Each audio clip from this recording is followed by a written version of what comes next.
Where are we going? Natural Plane Center. Why? Because we're in a scavenger hunt. Hola! The deck. We gotta find the deck.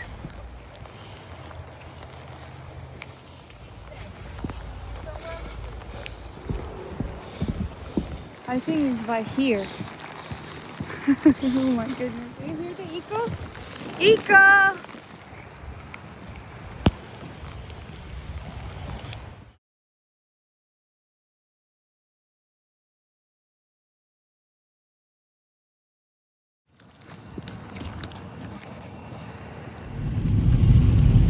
We were there for an hour and 15 minutes.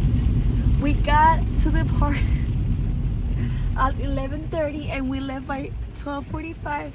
And we were competing with at least 30 people. And I was telling them, don't share the clues, just keep it. I told people if you find it, you can buy us lunch. And it was a little bit challenging, the rain, even though it's not raining hard, but it was a beautiful walk.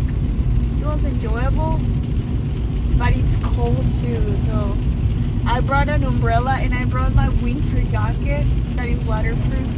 I'm glad I wore my boots.